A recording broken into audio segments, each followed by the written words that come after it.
Well, greetings, everyone. My name is Dr. Antonio Mexico, and on behalf of California Baptist University's Center for Community Engagement and Social Innovation, I'd like to thank Octoclean for this opportunity to present this next workshop to you all. If you've had an opportunity to review some of the other workshops in the series, some of the focus in our previous workshops have been on leadership, and this will continue to be a topic that we discuss through today's webinar. The title for this workshop is Leading with Influence, an overview of servant leadership. And I thought this topic might be helpful for all of us serving in leadership positions to assist not only in our role of being effective leaders within our organization, but also to create a culture of servant leadership, not only within the teams in which we work with, but throughout our organizations, as well as within the community. I think you'll see that the tenets that I'm proposing here in today's workshop will have a benefit not only in your professional life, but also in your own personal development. So without further ado, I'm going to go ahead and present our material for today. One of the things that we'll be doing is distinguishing between leading with authority and leading with influence. Authority and influence, although at times may seem synonymous, are actually different fields of thought, especially when it comes to leadership. And so for the sake of today's webinar, what I'd like to be able to do is provide you with a little bit of clarity that when I'm speaking about authority or influence during this webinar, I'm actually referring to a couple of specific terms, okay? When we examine authority first, authority is defined as the power or right to give orders, make decisions, and enforce obedience. Authority causes people to act on ordered tasks, right? We get things done through authority. People tend to obey authority for the most part, right? So part of a leadership position means that we come with a title to that position, whether it be supervisor, manager, coordinator, director, executive of some type. And some people believe that when we move into that role of an authority figure within an organization, that equates to change. It does. However, we want to be able to lead within our organizations with a balance of authority and influence, because both have their benefits, but there's also limitations to leading purely with an authoritative mindset. So let's examine influence for a moment and the definition of influence and leading with influence. A leader with influence has the capacity to, listen to this, affect the character, the development, or behavior of someone or something. And you see how that's very different from obeying a task, right, that's been given. We're talking about impacting other areas of an employee, such as their character, their development, or their behavior, right? So influence and leading with influence is really working together. You hear that, together, to understand and solve a problem, then rather than one person simply saying, I need you to do this because of my job title. And whether that person agrees or not, they go on and do their work, right? Regardless. One more thing to consider regarding leading with influence, people tend to follow leaders. Right? So people obey authority, but they follow leaders. And we know in our own lives, there's a difference between obeying and following, right? There's times where we listen to a directive, we obey, and there are other times where we take that a step further, right? We choose to follow someone because there's something personal, a connection there that resonates with us. As a leader, we want to maintain a balance of both. We understand that our job titles come with authority. That's inherent in a promotion. But effective leaders also are attuned to the fact that employees require more than direction. Employees are looking for a sense of belonging in their organizations, a place to develop, right? To be challenged at times, and also to feel gratified, right? In the role that they're serving within that organization. An effective leader balances both their authority and their influence to create organizational change. All right. Now, let me move my face here out of the way really quickly so you can see this slide. My father, when he was 18, finished high school, and the Vietnam War was ongoing. And my dad decided to serve at 18 in the Navy, and he served on a warship, and he later retired in life as a naval commander from the United States Navy.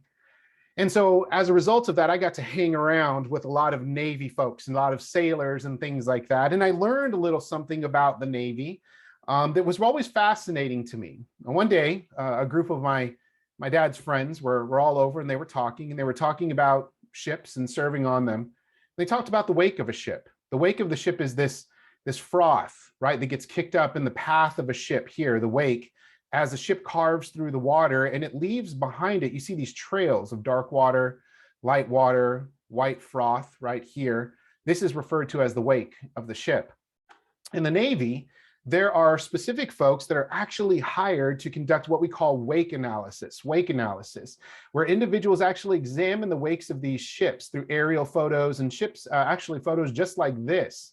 And it sounds kind of odd, but here's something that always stuck with me about wake analysis in the Navy. You can know a lot about the health of a ship based on the wake that it leaves behind. If a ship's kilter is off, if it's leaning too far to the left or right on its keel, if there's a problem with the engines, if there's an issue with the propellers, you'll be able to tell because of the wake that's left behind with that ship. Also, if a ship is running healthy, it's well maintained, it's active, then its wake, right, is exactly how it should look, how it should be. I equated that a lot to leadership as I started to move into leadership, supervisory, director, and executive roles throughout my career. That all leaders, as we carve a path, right, of our work through an organization, we all leave a wake behind us. Everyone, you know, no boat does not leave a wake as it travels through the water. The question is what we've left behind indicate health, balance, right, sustainability in the work that we do? And so I'd examine us at times as leaders to sometimes take a step back and look at our work, the accomplishments, the projects that we've completed, the growth of our teams over 6 months or over a year, and examine the wake of our leadership that we've left behind, just like the Navy does with their ships, right? To understand that the work we do as leaders is to reinforce mission statement, right, within our organization, to balance and to understand and to implement agency values, the values that our agency holds dear, to know that those values must coincide, align, right, complement our leadership style. We're going to talk about that in a second. And our style transfers down to our workforce. Our workforce then is working directly with customers and clients. All of that is the wake, right, that it's left behind. So the question isn't, do we leave a wake behind in our leadership, but rather, when we examine the wake, right, the outcomes that we've achieved over the course of a period of time, are we satisfied with the wake that we've left behind? Do we need to make adjustments to our own leadership in order to successfully navigate ourselves and others through our organizational commitments, right? So that's what, just a little analogy there that I thought I'd share for you that really struck a chord with me over the years, and I continue to revisit in my own leadership development. There's another quote that stuck with me over the years, and I was attending a leadership retreat one time, and this quote resonated with me. There was some data shown on why individuals left jobs, right? Left agencies. And the most, I think, impressionable bit of data that came from that is oftentimes a lot of people said, I didn't leave the job because I didn't like the work. They said, I left the job because I didn't like my boss. And that struck a chord with me as a leader. I said, wow, that's fascinating. When I looked at my own personal life and examples of leaders that I had served with and under, I realized that certainly might have been true for my own experience throughout my career. People don't leave bad jobs, they leave bad bosses. And so this notion of balance that I'm saying that we attempt to maintain as leaders, the balance of authority and influence, has a practical and direct correlation to things like turnover, employee retention, employee satisfaction, job outcomes, obtaining desired job outcomes. And so I thought that this might be helpful to share, right? So folks, as we said, aren't looking purely for the authoritative approach to leadership where tell me what to do and I'll do it. Individuals are often saying, but I want to be able to grow, learn, be inspired, feel supported, right, from leaders, from my boss. And so this is why this workshop, I hope, will be useful to you all today. I'd like to examine the 7 most common types of leadership styles. I'm starting with this deliberately because all of us have a leadership style. Over the course of leadership development, we're introduced to many of these concepts here, these 7 most common types of leadership styles. I'll go ahead and name them for us: autocratic, authoritative, pace-setting leadership style, democratic, coaching, affiliative, and laissez-faire, okay? Now, Each of these styles has a distinct flavor of its own that the leader brings to an organization. I would like to briefly unpack each of these styles. I'm not going to go into great length on them, but here's an exercise I'd like us to be able to do. All of us may find ourselves leaning towards one of these styles in particular. There's probably a leadership style that when I speak to it, you're going to maybe nod your head and say, I think a lot of my decision-making or my employees may experience me through this leadership style. But I'd also like to give us a caveat to this, right? Just because you may lean towards one of these, let's say, for example, your primary leadership style is a democratic leadership style. That doesn't mean that you'll always, forever, in every situation, lean towards a democratic leadership style.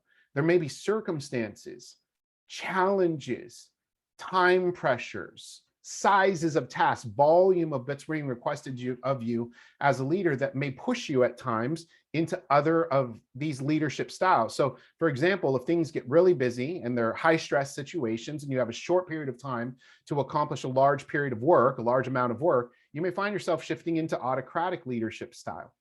This doesn't necessarily make all of these or one of these wrong or right, if you will, but you'll find that many of these styles lend to certain situations or types of organizations where they're more effective or less effective than others. And so as I move through briefly describing each of these 7 leadership styles, I'd ask you to kind of reflect momentarily on where do you see your leadership style aligning with one of these, but ask yourself one additional question. Would my employees say, right, that this is how they experience my leadership style? Sometimes those are 2 different things. Sometimes we may find ourselves saying, I think I'm more of a coaching type of leader, or I'm a more of an affiliative type of leader. But if you were to ask the employees, they may say, well, no, I've experienced you more as authoritative at times, right? Or more laissez-faire. It's important to always seek feedback, as I discussed in the previous webinar, and gave you some tips on how to do that in order to balance what your intent is with how it's perceived and received, if you will, from your employees. So let's dive into leadership styles, and let's start with an autocratic leadership style. Autocratic, okay? Now, autocratic leadership best summarizes that as an individual whose leadership style kind of falls in the realm of having absolute power. Now, let me start with this. There's an impact that this leadership style has, all right? There's things that could be seen as positive with each of these 7 types of leadership, but there are also detractors, if you will, as well. Things to consider that we sometimes refer to in leadership as blind spots. So just because a leader may have an autocratic style of leadership, they operate from this realm of having absolute power, it doesn't make them a bad leader. In fact, this style could be very effective in certain settings, but it's also important to understand each of these leadership styles has a detractor, a blind spot that we want to be aware of and develop as leaders so that we can be as effective as we can be, right? The idea is that no leader will ever be perfect, but the idea is that we're aware of what our blind spots are and we attune to those, build in those areas, or hire other people on our team where their strengths complement ours, right? To make up for our detractors. So let me just start with that. I don't want anyone to feel guilty about your leadership style, all right?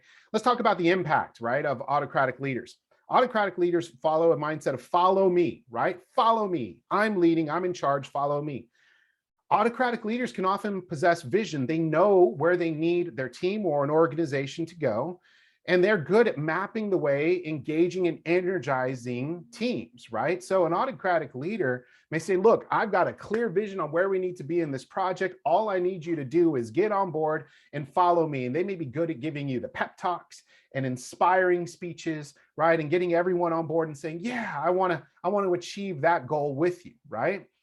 Helpful, right? They can be helpful in high pressure, time limited situations, right? When a team of group is leaders are in an organization trying to determine what course of action to take to adjust to a particular situation, an autocratic leader may say, look, I'll take the reins, I'll grab the helm, right? I'll sit at the steering wheel, follow me. I know exactly what we need to do. We don't need to think or discuss this anymore. Let's move forward. That can be a benefit in certain situations, right? But there are some blind spots, some detractors for autocratic leaders to be aware of. Employees may feel they're going along for the ride, right? So follow me means literally follow me, right? I don't need you to be on board. I don't need you to agree. I don't even need you to think or brainstorm with me. I'm just along for the ride, right? Whatever my leader says, I do. Really, there's no room for my own thought or opinion, right? So employees may not own that vision without inputs. There's sometimes where employees will say, that's a nice place to go. I'm not disagreeing that that's where you want to head. I have some other thoughts on where I'd like to be in this organization, or what we should be working on, where we should be shifting our resources, right, and our time or our priorities.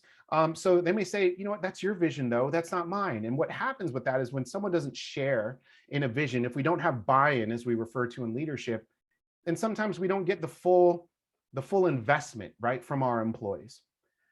Sometimes autocratic leadership can also create a culture of that's how we've always done things, right? We do things the same way because it worked one time. We're going to do them the same way the next time a similar challenge arises. And so it leads to this automatic response. Why do we do something in this organization this way? And you may hear a leader say, well, that's the way we've always done it. That could be a reflection of autocratic leadership. Let's move forward with the authoritative form of leadership. And an authoritative leader has a commanding sense of themselves and their own self-confidence, right? So an authoritative leader steps into a room and right away people know they're a leader, not only because of their job title, maybe someone doesn't even know who they are, but based on the presence that they carry with them of being commanding, in charge, confident, people may say, that's got to be someone important. That could be an authoritative type of leadership. There are some impacts to that, right? So an authoritative leader says, not follow me, but do as I say, right? Do as I say because I've got this job title, I have these letters behind my name, those sort of things. It's very authority driven, right? Remember, authority is to give a task and people obey. That's an authoritative type of leadership. Authoritative leadership likes to command and control, right? So think about some analogies. I gave you my dad's military analogy there, right? This might be an appropriate setting for that, right? We need authoritative leadership in certain roles to take charge of situations, right? Now, authoritative leaders are highly effective at times of achieving short-term results, right? So if someone obeys an authoritative leader and an authoritative leader says, do this because I said to, people in the short term may say, okay, I'll go and do those things, right, that my leader requires of me. There's a clear hierarchy established, right? People know their place in the pecking order of the organization. That can be a benefit of an authoritative leader, reinforcing that hierarchy, right? Decisions are often made quickly for authoritative leaders, right? They'll listen briefly, think about it, and say, here's what we're going to do, right? But when they say we, they're saying, here's what I am going to ask you to do, say for you to do. And then the expectation from that leader is you will go forth and do it. There's no room for discussion. There's no room for opinion, right? This is an authoritative leadership style. I say you do. There's some detractors to that, right? Oftentimes authoritative leaders don't necessarily seek input from their team. They may see it as either input's not needed, or because of that hierarchical structure, it's not the place of certain employees to be able to share their own thoughts or feelings about a direction or input on a task. There's oftentimes no room for team contributions or new ideas to be shared. Employees at times can feel voiceless under this, right? Because they're constantly being told what to do. There's not a lot of question-oriented discussion. So at times employees may feel like, I don't really have a voice in this organization. I'm constantly just receiving directives. And employees may feel contributions to the workplace are minimal. This is where employee satisfaction, job satisfaction can decline because they're saying it's not so much that I'm finding joy in the work that I'm doing. I feel like my purpose in this organization is just to respond to orders. And that can be different, right? We know employees can be doing good work, but they may not feel satisfied because the style of leadership they're working with is saying your function in this organization is to do as I say, not to necessarily make the customer happy or achieve positive outcomes. So that can lead to that. And as a result, we see this, people don't leave bad jobs, they leave bad bosses. And so turnover, right, can be impacted along with employee satisfaction. Let's look at another type of leadership. This is pace setting. Now, pace setting leaders tend to want to role model a little bit about to get an employee buy-in, right? And so they may say, do as I do, right? So they're saying, I'm going to need you to do this task, but let me role model that for you first.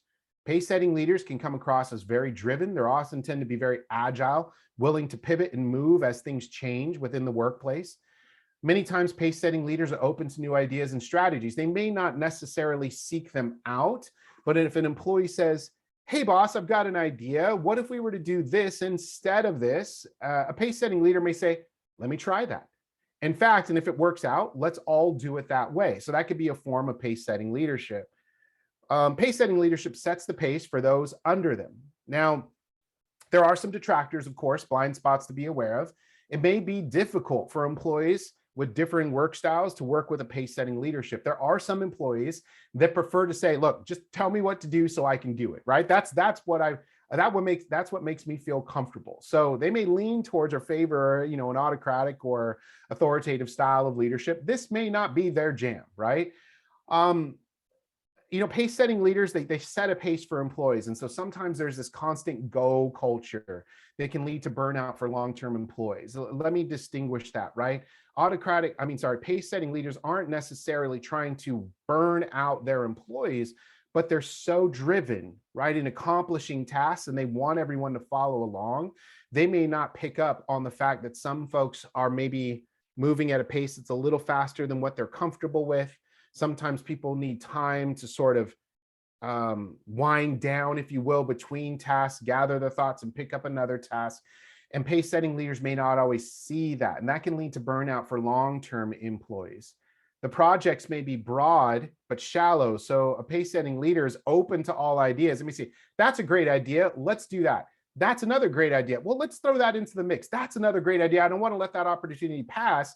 So let me go ahead and pick up that project as well. And what you've seen is before long, a pace setting leader is working simultaneously on 6 to 8 projects, but none of them are really advancing forward, right, with much momentum because their time is so fragmented. This can be the challenge if you find yourself in that leadership role. You find yourself eager, agile, willing to say yes to everything. But before too long, you realize you're doing a lot, but it's not going very far, right? And without attention to details, quality may decline, right? And so there are times when a pace-setting leader may say, I love those ideas. You see the big picture, but you may not focus entirely on those little details that are necessary. Now, that's not always a bad thing. If you have someone on your team that's a detail-driven individual, you may ask them for input, right? What details am I missing? What blind spots, right, do we need to be aware of here? The fourth type of leadership is referred to as a democratic style of leadership. A democratic leader asks this notion of what do you think, right? Because they're interested in seeking input from everyone. They tend to share what impacts their duties, right? And so they're open in that discussion about, let's say, things like COVID, budgets, turnover, right? How all of that impacts the leader's duties as well. A democratic leader may seek opinions from their team before making decisions. And they're big on creating buy-in. They want everyone to see the vision of their leadership, but also to genuinely want to be invested in contributing to that leadership, okay, or that vision. And a democratic leader will promote team spirit and collaboration. They understand it's not enough for someone to just say, yes, I'll do it. What they want is for their team to want to be able to do it as well. There are some blind spots of a democratic leader, though. It may take too long to come to a decision, right? Let's look at Lincoln as that type of leader. Abraham Lincoln was known to deliberate and think long and hard about a decision before he made one. He was also known to ask everyone almost in the room for their opinion. Didn't matter how high or low they were in the hierarchy. He wanted to hear from every single person. People would stop in just to visit him or deliver food, and he would ask for their opinion about a major public policy, right? And so sometimes it may take a long time to come to a decision. Gripes tend to go up, right, in a democratic leadership style. And what that means is that there's not a lot always of what feels to be transparency, because individuals may say, I don't want my gripes to go down. I don't want to feel, and this is good. This is being professional. You don't want to discuss negative aspects, right, of an agency or another leader in front of your employees, your team. And that can be a positive impact on culture. So I don't want to misrepresent that, okay? Compromise, right, can dilute impact if the goal is to make everyone happy. So sometimes a democratic leader needs to be very conscious of this blind spot in particular, because the focus can shift from what does the organization need to be effective to is my team happy? If that happens, if the focus of the leader is purely to make everyone happy, then we lose sight of what is the anticipated goal or outcome for an organization. So we just need to be aware of that blind spot.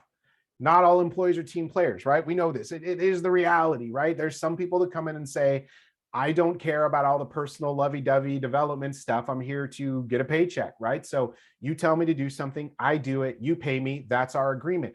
That's a fact, right? And so that style of working may not always lend itself compatible with a democratic leader. There's a coaching style of leadership, and then let's take a look at this really quickly.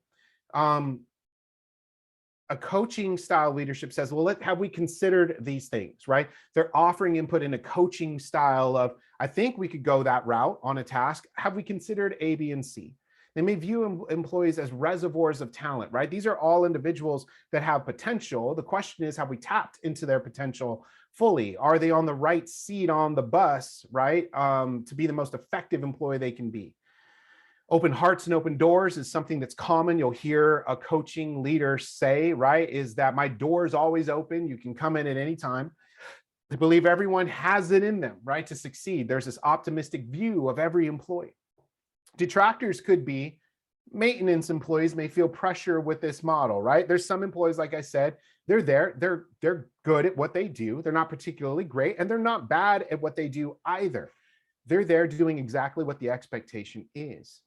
And so, a coaching leadership model will say, look, it seems like you're always asking me to do more, but I'm confused by that because I'm doing what my job description says, right? And so that can be sometimes an odd dynamic that occurs within a team.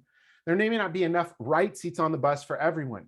Here's the tough part, right? Sometimes coaching leaders say, I value everyone. I want everyone on this team. The fact of the matter is, though, is that if you've got 3 people that their team, their gift is accounting, but you only have 1 accounting position, right? That makes it difficult. You sometimes just can't have everyone leading or moving towards the same direction in an organization in the same seat.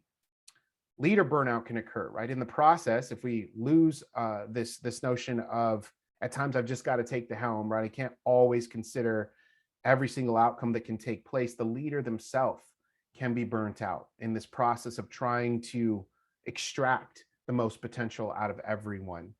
And a leader can lose sight of agency vision, right? They're so caught up on the potential of every single employee, they may lose, right, what is the ultimate goal and why we're here as an organization.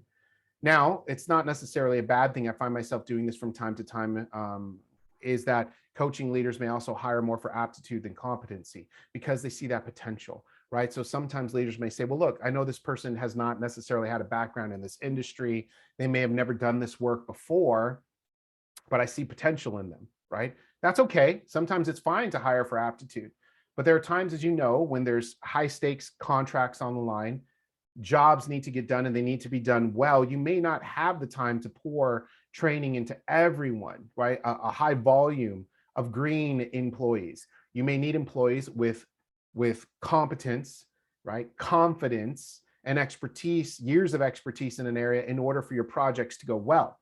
And so you have to find a balance to that. That's that balance that I've been talking about. Last 2 types, affiliative leadership, right?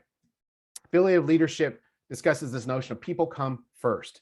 A leader supports emotional needs of the people. They encourage harmony and collaborative relationships within teams. You see how the focus is between relationships with people, and they're reassuring or resolving in times of stress or conflict. They genuinely want employees to feel grateful, right? Excited, motivated, belonging, as if they belong with the agency. And so they focus on those relationships. But there are some challenges associated with affiliative leadership. Affiliative leaderships or leaders tend to the emotional needs of employees, but may lead to their own burnout. They're so busy taking care of others, putting the oxygen mask on others, they've forgotten to put that on themselves first. That's what we're taught, right, on airplanes. There's a reason for that. We need you to be able to survive and be healthy before you can turn around and help someone else. There's a African saying that says a lot about that. Beware of the naked man that offers you a shirt, right? You have to be careful that as a leader, if you've burnt yourself out and you've got nothing left to give to someone else, right? Conflict can wear down the leader, right? Because see, this leader seeks harmony and collaborative relationships. When people don't get along and there's conflict in the workplace, they may not do well with that and they can become tired, right? There's a notion of healthy anxiety. We talked about that in a previous workshop, but that may be absent because we're trying to keep everyone happy, everyone here. I don't want to fire anyone, right? And so as a result of that, like you've got this conflict and then there's this lack of ownership within the team. Sometimes it's healthy to be a little anxious about a project. It means that you care about the project, okay?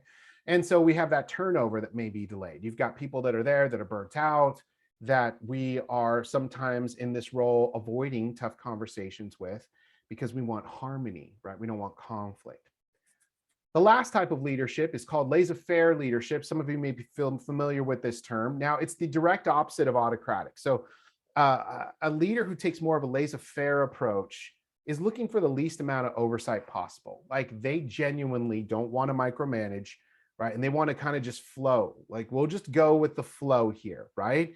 And so they're saying that, if you're highly motivated, if you genuinely like being a part of this organization, the work will figure itself out, right? I don't need to tell you what to do. You're going to do inherently what you know is right for the organization. You see how that sounds fine, right? And I could see where in some organizations, in some types of industries, that may work, but there are also some challenges. This model doesn't yield well to every type of industry or organization, right?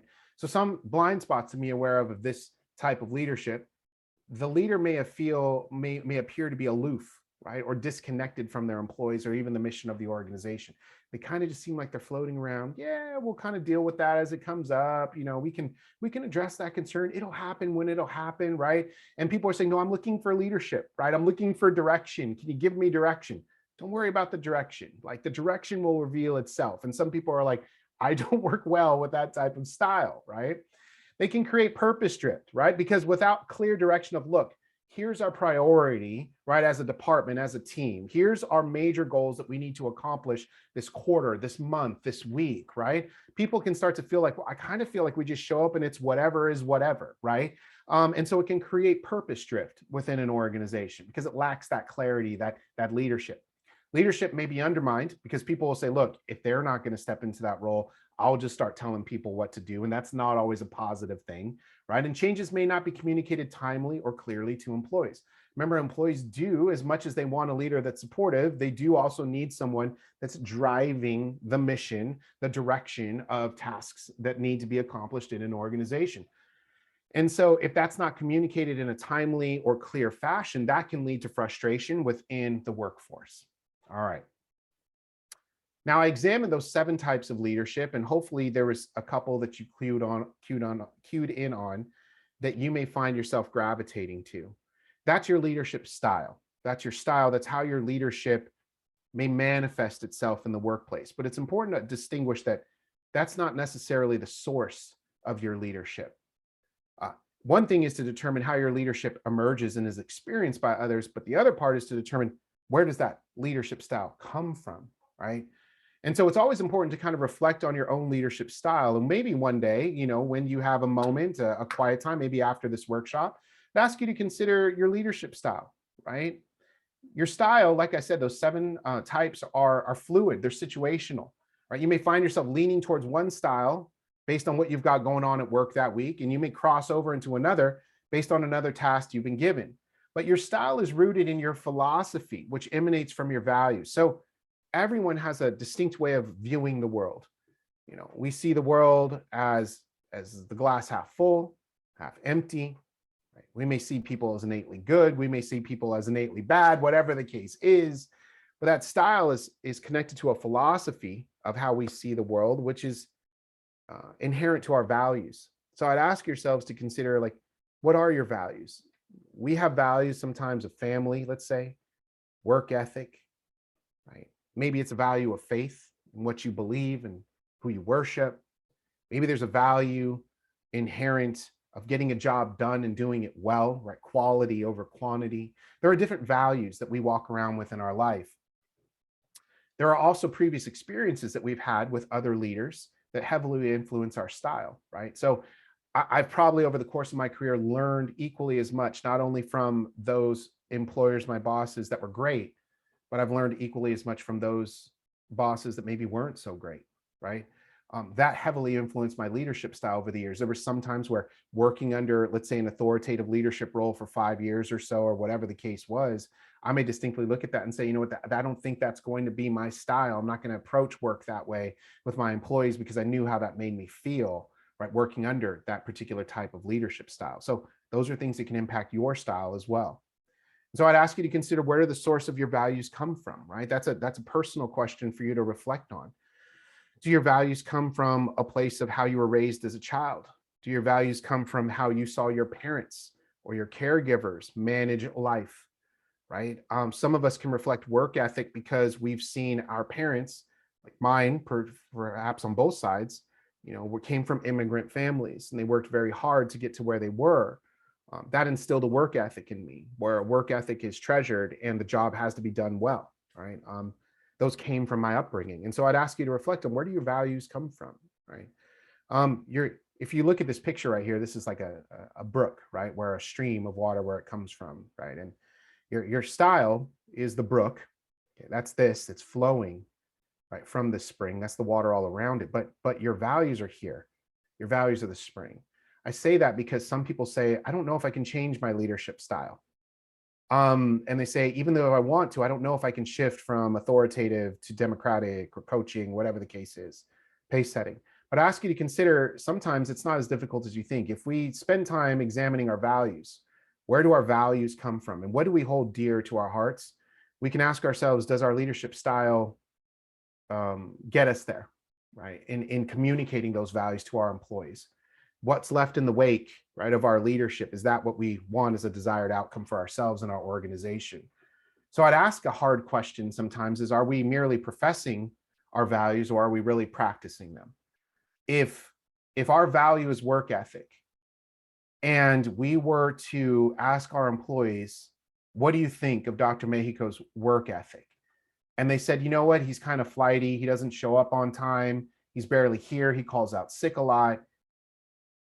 Am I communicating, am I practicing my values, role modeling them to my team, right? Are they consistent? Maybe there's certain things I need to change about my practice in order to align with my values. Just some things to think about, right, as we examine our own sources of leadership and how that impacts our leadership style.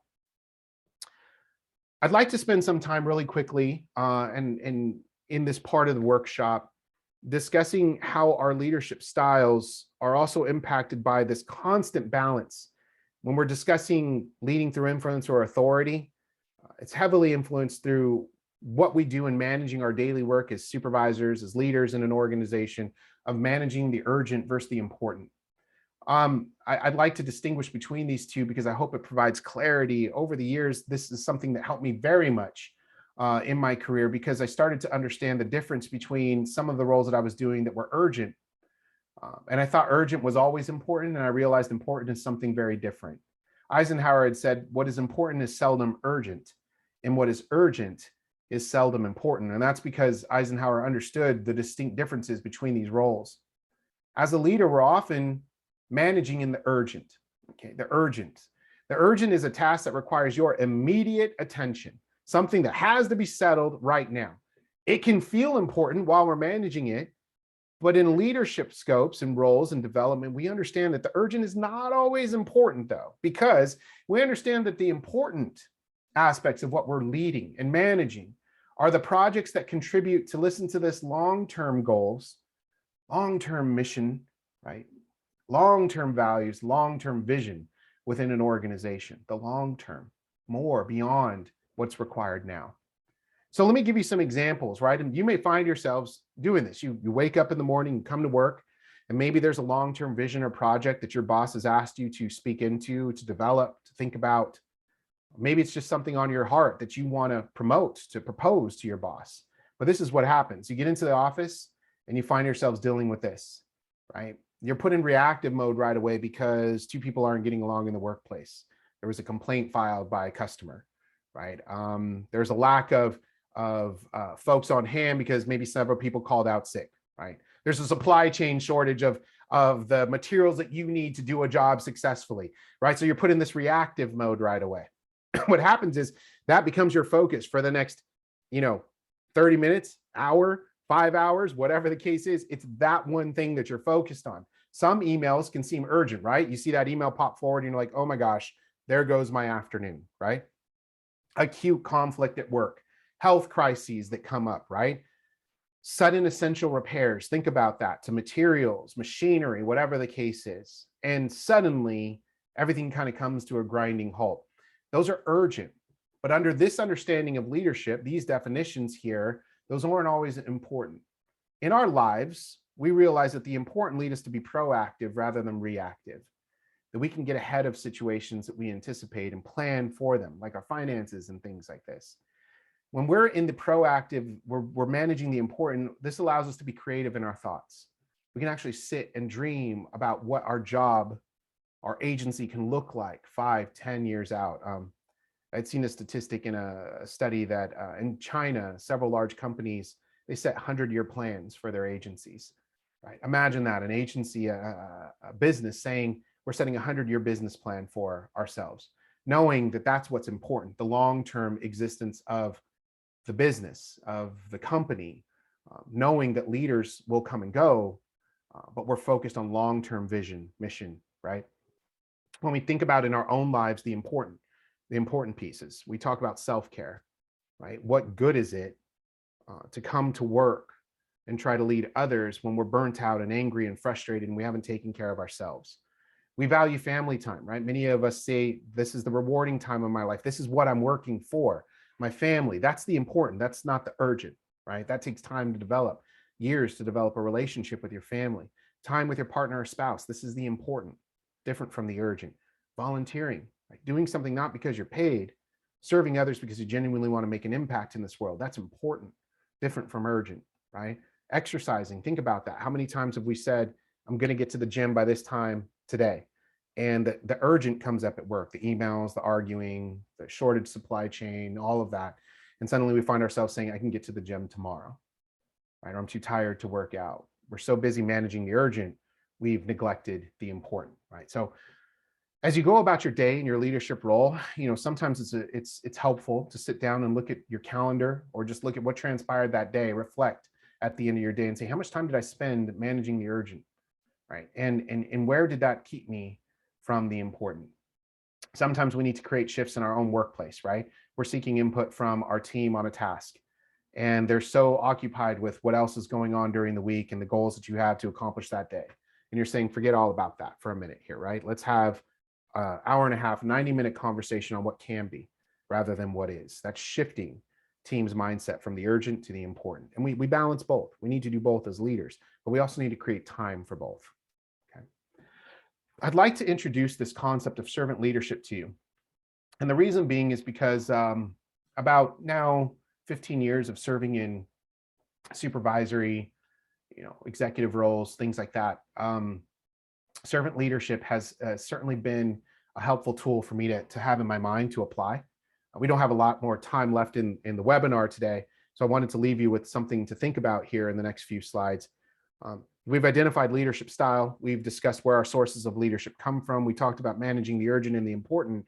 I'd like to leave you with a type of theory, leadership, called servant leadership theory, as maybe an alternative way of examining our responsibility as leaders, right?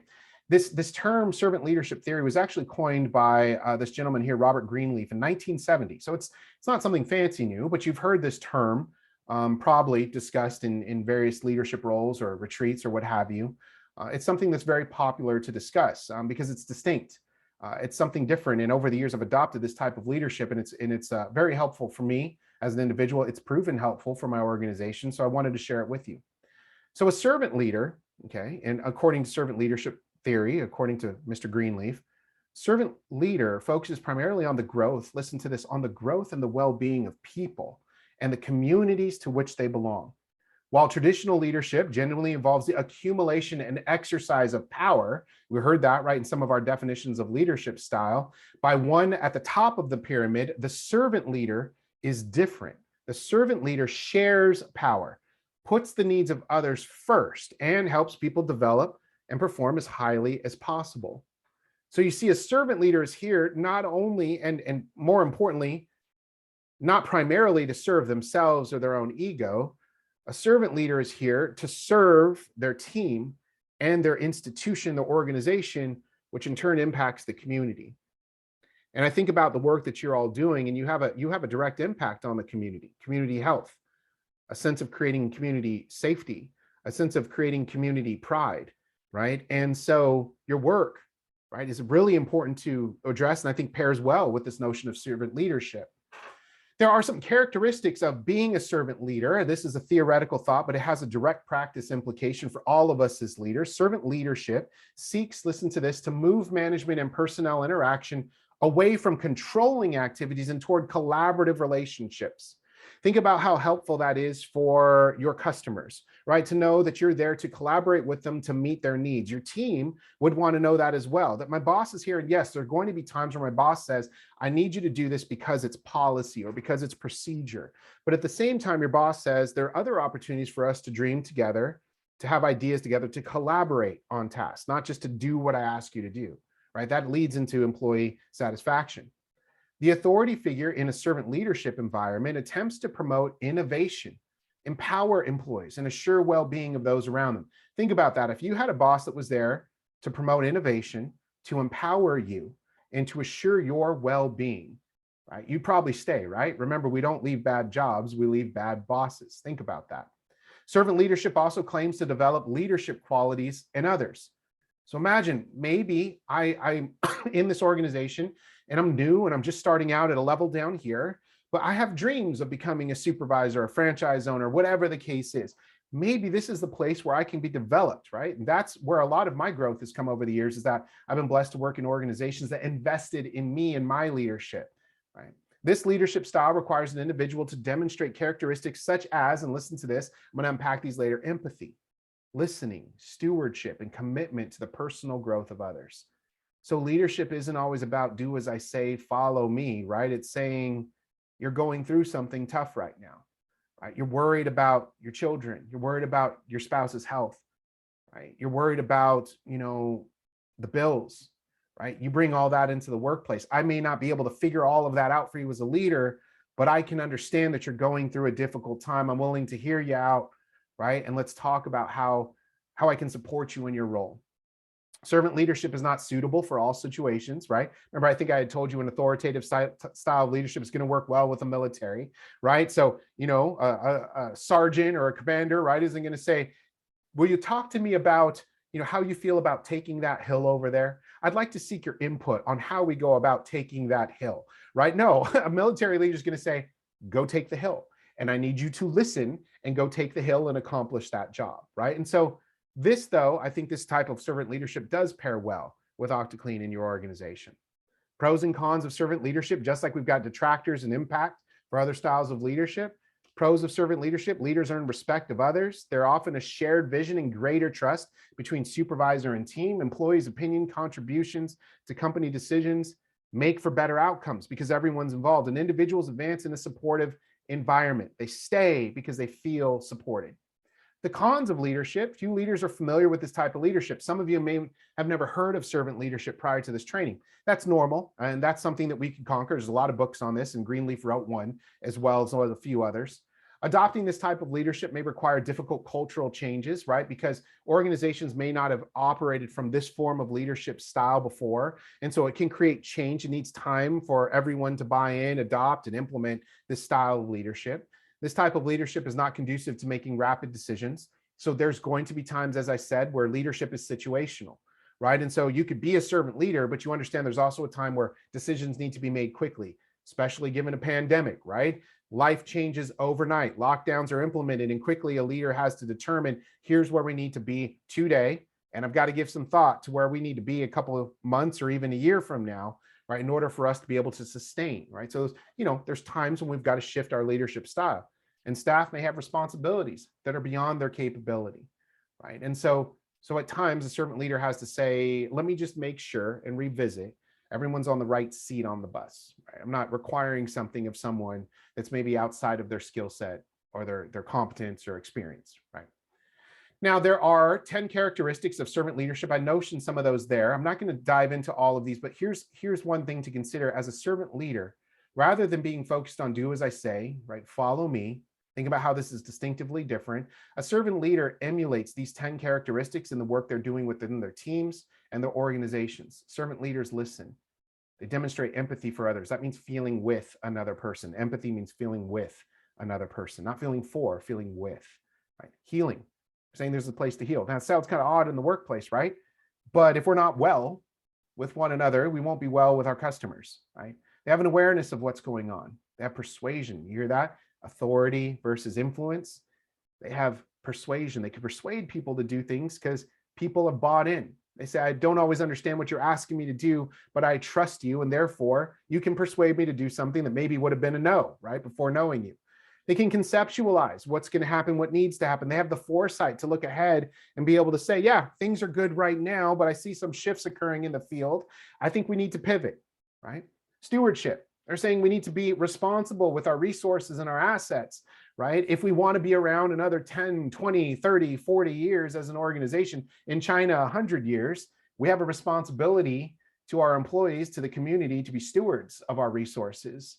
They have a commitment to others before themselves, right? They're interested in community building, saying that we are a business that operates in a community. If the community doesn't value what we do, our business, right, it won't sustain. So we need to invest. The way they're willing to invest in us, we have to be willing to invest in them. Those are the characteristics of servant leadership. Really quickly, we're approaching the end here. I want to give you a perfect example of servant leadership that I learned of over the years.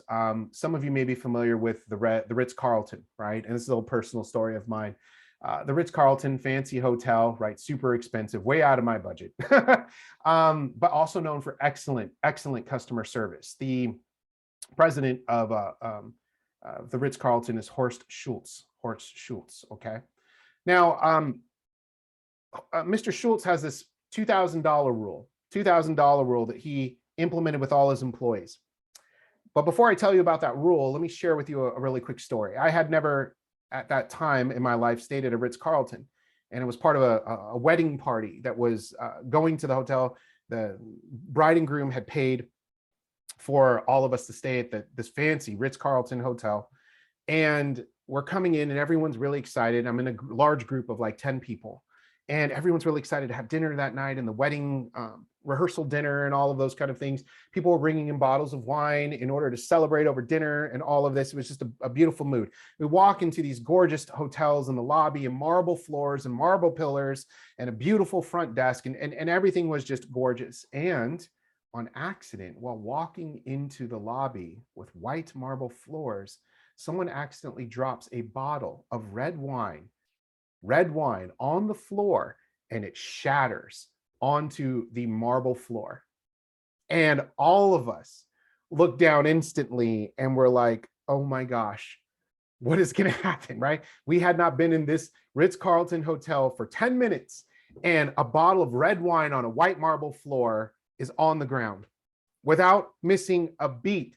Someone runs over with a bucket and with a mop, and they begin to sop up, all of the wine that was on the floor, and they're picking up the pieces of glass, and our party is apologizing profusely. I'm so sorry. Like, we didn't mean to do that. We were so excited. The lady behind the desk is saying, don't worry about it, right? It's okay. And the person cleaning up said, it's no problem at all. We're sorry, the floors can be a little slippery. They're apologizing to us for us dropping the bottle of red wine on their white marble floors. This is the type of customer service we're talking about. We apologize, the person cleans up the wine, and we go over to the front desk. We are just mortified at this point, right? The lady behind the desk says, I'm so sorry that you had that experience with us. Welcome to the Ritz-Carlton. I'd like to be able to provide a tab for your dinner tonight, and we want to replace that red bottle of wine. Granted, we're the ones that dropped the red bottle of wine. We said that's not necessary. Thank you for just being okay with us, like cool with us, right? And it's no need. No. We're going to give you a tab for dinner, and we're going to replace that bottle of wine, right? That's the type of customer service. Now, if we notice in this story, the person behind, the young lady behind the counter, she didn't say, let me check with my supervisor. She didn't say, let me get approval for this. She said, we're going to comp part of your meal and we're replacing that bottle of wine. It's done. I don't need approval for anything. That fed into this notion of the $2,000 rule. Mr. Schulze gave every employee in the Ritz-Carlton, from the janitor to the top ranking, the managers, gave everyone $2,000 of company credit, okay, that they can use to solve a problem right away. And what they wanted was for employees to understand that leadership in this organization was shared by everyone. If everyone was invested in making the Ritz-Carlton the best hotel on the face of the earth, everyone would want to stay at the Ritz-Carlton. And Mr. Schultz had already worked out how much people were willing to spend on a hotel and how their income changed over their life and how when they made more money, they were willing to spend more money. And he wanted them spending that money at the Ritz-Carlton. Why? Because customer service was impeccable. So if a TV went out in someone's room, the janitor, I'm sorry, the groundskeeper, the individual can come up to the room and say, I'm so sorry that that TV didn't work. I'm sorry for the inconvenience. We're going to go get a TV for you right away and have it replaced, right? They don't need a supervisor's approval. They don't need to ask for $500 to go get another TV. They just got the TV, replaced it, and put it in the room. It was solved. It created empowerment, right, within the employees. It created an opportunity for everyone to see themselves fitting into the organization, having some form of responsibility, accountability, but also shared responsibility for solving a problem. Everyone was able to contribute to solving a problem in their own way. And Mr. Schultz had said that in the time of him implementing this rule, no one had spent $2,000, right? This was a comp for part of a meal, wasn't gonna be $2,000. That bottle of wine was not gonna be the most expensive one on there. But the gesture of being willing to say, we're sorry that that was your experience, let me make it better, it was worth more in the long run for that agency to empower people with $2,000, right, than to say, let me talk to my supervisor, right, or there's nothing we can do about it. And so I'd like for us to encourage, this is a servant leader mindset, right? A servant leader is saying, my employees want a sense of accountability, an ability to make decisions and to solve problems themselves and to be creative. How can I transfer that to my employees? Now, does that mean that you within your organization are giving everyone $2,000? Don't say that I said that, right? No, I'm not saying that, but I'm saying there are other ways within organizations that we can empower employees. Right. So just something to think about. In review, with our short remaining time together, I'd just like to highlight a few topics that we discussed, right? Leadership, then, right, that we're talking about through influence is serving a higher purpose, not our own needs or desires, right? When we're serving our ego, that's through authority. That's not through influence. Highly effective leadership does not mean getting more. In fact, many times it means giving up more, right? It's giving up more of ourselves and our ego to be able to empower people, right? Mr. Schultz with the Ritz-Carlton had to understand that his organization was led in his role by him, but everyone had an equal responsibility to making his business successful, right? So it wasn't about getting more from his employees. In fact, it was giving more, saying, I'm going to empower you with this ability to creatively deal with challenges. I'm going to empower you with a little bit of financial responsibility here to be able to do more for the organization and for our customers. It's less about what I want. It's more about what others need to be successful. Do you see that example in Schultz and the Ritz-Carlton, right? It's not about what I want, right? It's that my staff need to be able to tend to the needs of customers in order for our business to be successful. Therefore, I'm going to implement this $2,000 rule. And so ultimately, I believe that for us as leaders to lead through influence rather than authority, we're really called to be conduits, right, of change, not commanders. There's a place for commanders, right? I learned that from my dad. But within our role, I think we're called to be conduits for change rather than commanders. I want to leave you with just a few strategies on how you can continue, if you're interested in stepping into this, diving more into this notion of leading with influence, how you can do that. A couple of things to consider. You want to work to begin building credibility and trust within your team or reinforcing that. I'm sure many of you have already achieved that within your teams. Establish commonalities with your team as well as non-negotiables. Your team wants to know that you have something in common with them. They also want to know where your values are, right? Your values, one thing that's non-negotiable is you will not allow people, right, let's say, to cheat others. That's a value of yours. Honesty is a value, non-negotiable all the time. They need to know that, right? Strive to build a culture of courage within your teams and organization. Courage to talk about the tough topics to talk about as well as the joyful ones at times. Get to know your team and connect with them on a personal level. So at times when I'm working with someone, if I know they're an Angels fan, even though I'm a Dodgers fan, I may follow the Angels scores and say, hey, your team is doing really well. Congratulations on that win last week, right? If they're into hobbies of being outside and camping or something like that, I'm asking when their next camping trip is. It shows an investment on a personal level, right? Be willing to model openness and vulnerability with your team. It's okay to say, I don't know. It's okay to say, I understand this has been a big week. Right? It's been busy for me too. You all must be exhausted. Are you exhausted like I am? right? It's okay to be vulnerable. Examine your leadership style and strengths and challenges, right, that may accompany your style. That's the biggest thing, right? Understand that you bring strengths in your role. You are enough as a leader. We all come with blind spots. Let's just work on how do we compensate for those blind spots. Ask for specific feedback, right? Examine that wake of your leadership. The feedback you receive is the wake of your boat, right? It tells you how people are receiving you and being influenced by you. Right? Ask others to co-create and share in a vision or project. You can't ask that all the time. I understand that there's some things that just need to get done, but there are other times where you can ask for an opportunity to say, we've got a chance here to collaborate. I really would be interested in hearing what you have to say.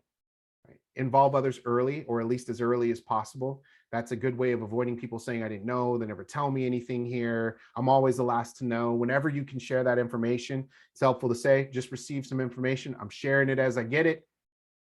What are your thoughts, right? Listen and genuinely seek to understand different views, right? We understand that our leadership style is what it is, right? We can't always change that, always. But understanding how others perceive our leadership style, how they see things differently, that allows us to have side conversations to support them, right? And seek leadership coaching and consultation always. It's worth it. It's worth the investment. Now, I know all of us don't have big budgets, right, to come in and have a leadership coach come in and spend time with us and analyze our decisions, but we can start with books, anything from Greenleaf, any films that you see on leadership. Examine some of the speeches of Winston Churchill. He was eloquent at that. Books on Lincoln and his leadership style. That would be a nice way to get to learn democratic leadership style a little bit. Dive into these topics. Don't be afraid to just kind of mull through a few books or films as you move along, okay?